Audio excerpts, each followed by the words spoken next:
YouTube, how are you now? So I was gonna hop on Battlefield 2042, but I checked the Steam charts just to see how the player base is doing. Still pretty bad, man. It's barely over 5,000 with a 7,500 peak.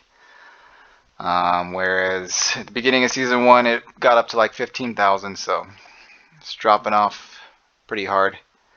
But I mean, one new map, two new weapons isn't a whole lot to keep people going. I'm feeling that the same way, so I'll just show you guys something I think is pretty cool that shows Battlefield stats, the weapons and stuff. It's called Simtic, sim.gg. So it breaks down a lot of key information, the weapon stats, that kind of stuff, so you can see time to kill, bullet to kill, that kind of stuff with different attachments. So we'll get into that here in a second, but let's see what it has here. Gameplay mechanics. So it just explains that tickets are lost upon player death after a complete bleed out. Flags are not captured unless the capturing team has the player majority within the cap zone. So just basic gameplay mechanics. Then it shows you like the damage multipliers for head, chest, legs based on the different weapon types here. What else they got here? Weapon mechanics. Just some abbreviations. Controllers. So controllers basically have a 0.75 recoil multiplier across the whole spectrum. So it's probably harder to control recoil on a controller versus mouse and keyboard. And then semi-auto and burst firing gives you a 0.8 recoil multiplier. And then your soldier stance also has recoil multiplier. So crouch is 0.9, prone is 0.85. And then pretty in detailed like calculations and stuff for how they determine spread and that kind of stuff. Not too interested in all that, but you can see weapon charts. So this is their basic weapon charts, so it's just the base weapons, their damage profiles and all that kind of stuff. It's basically everything in a like clean looking chart, but it's just the basic of the weapons. So if you want to get into the attachments and stuff, that's where the weapon comparison comes into play. So let's take a look at just the basic M5A3. So the attachments they let you change are the barrels and then the ammunition types, because those are what actually affect your time to kill and your damage numbers and rate of fire. So base M5, it just shows you time to kill is your damage over distance, so how much damage you do out to a certain range.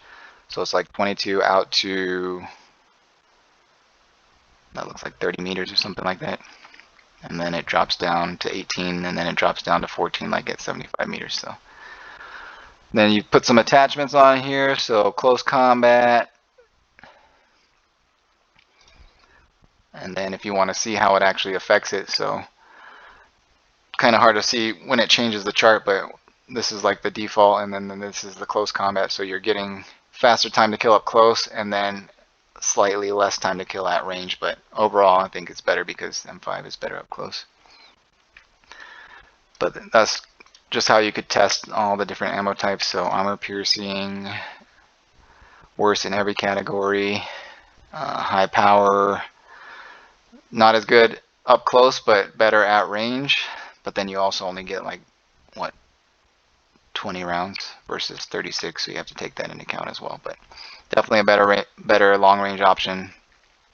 Standard issue, slightly better at range, and then subsonic, slightly better at range. So just different ammo types that you can compare.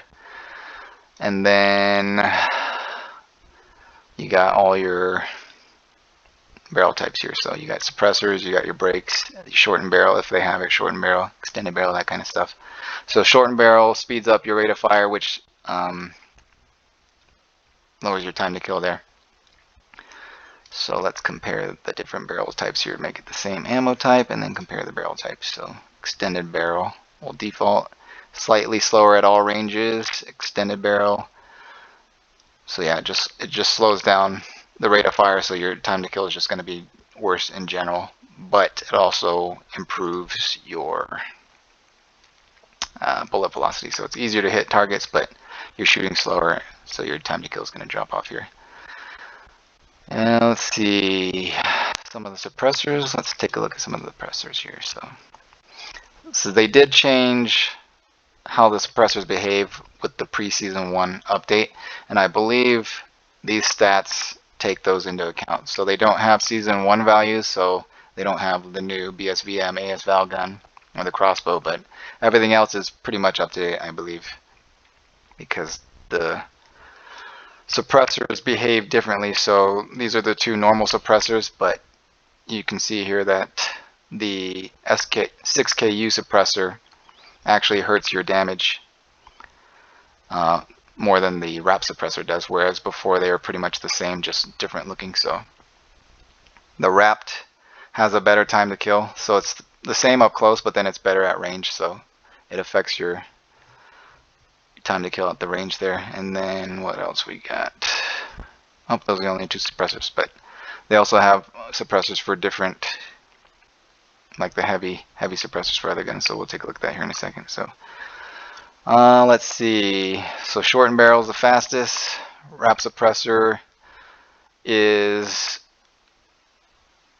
basically a way to give you some stealth, so it keeps you off the minimap outside of 20 meters without actually affecting your time to kill. So it's a good option if you want to have some stealth to it without hurting your time to kill. But then, like the brakes and that kind of stuff, the compensators, they have their own benefits as well, like better accuracy or better horizontal or vertical recoil, that kind of stuff. So let's take a look at K30 and compare the heavy suppressors. So let's see, what are they? We got the PB and then we got the Type 4. So those don't affect, those have the exact same time to kill even though they have different damage values. So I guess it's not really enough to change the time to kill because they're the same here. But which one does less damage? So the PB heavy does less damage. So I mean, depending on your fire rate, that kind of stuff, the damage values, there really is no purpose to using the PB heavy versus the Type 4, because that hurts your damage more, just like the 6KU hurts your damage compared to the wrap. So I'm not really sure what the benefit would be to using the suppressors that do less damage then. I mean, there's got to be something to it, but as far as time to kill goes, it's not worth it running those 2 when the other version doesn't affect your damage as much. But on the K30 it doesn't really matter since it's not affecting your time to kill here. But let's see if it does anything with the different ammo types here.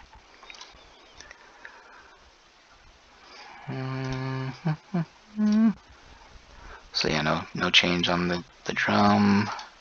High power, same. Subsonic. Oops. So yeah, on the K30 it makes no difference regardless of the ammo type. So, but yeah, you can basically just pick your preferred attachment setup to see how it affects your time to kill, or you can build out your preferred optimal time to kill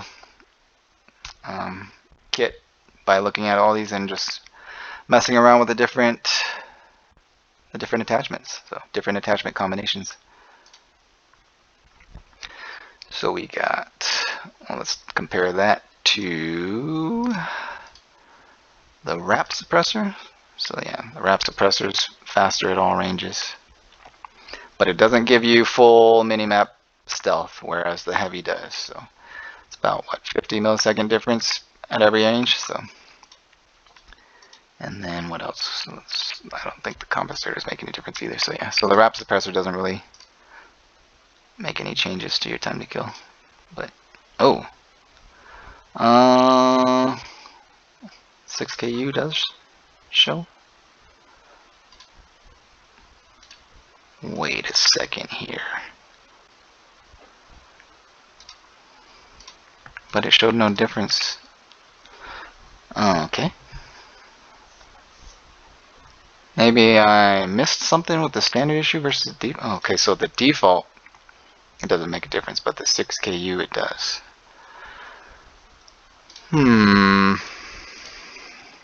Well, no, now it's showing different there too. So okay, there might be some some weird errors going on with the chart generation here. But as far as I'm aware, the wrap suppressor doesn't affect it at all, whereas the 6KU it's worse. So there's really no reason to use the 6KU because it affects your time to kill and your damage, whereas the wrap doesn't. And same thing for the Type 4 versus the PB heavy. On the default, it doesn't make a difference. What about that? Nah, I guess it doesn't make a difference there though, so interesting. But it does do less damage, so I mean it depends on, I guess, the fire rate and what damages you're doing. But yeah, pretty cool website. Just so you can build out your optimal attachment setup, min max, whatever. And they do have older games as well, so I did use them back in the day for like Battlefield 1 and Battlefield 5. I just didn't use it for Battlefield 2042 because they didn't have anything on it for quite some time, but they've updated it now to have at least the pre-season 1 weapon balance update. I'm sure they'll add season 1 in the future, and they also have Warzone, so I mean, I don't play Warzone anymore, but I guess you could look at that as well to min-max your attachments, although there's quite a few other websites that do that as well, like True Game Data and that kind of stuff. But pretty cool little website. Definitely worth checking out if you're the type of person who tries to get the most out of your guns, figure out the best attachment combinations, that kind of stuff. Compare your favorite setups across the board, see which guns are best in what situations, at what ranges, that kind of stuff. So pretty cool. But yeah, thanks for watching. I'll see you guys in the next one. Peace.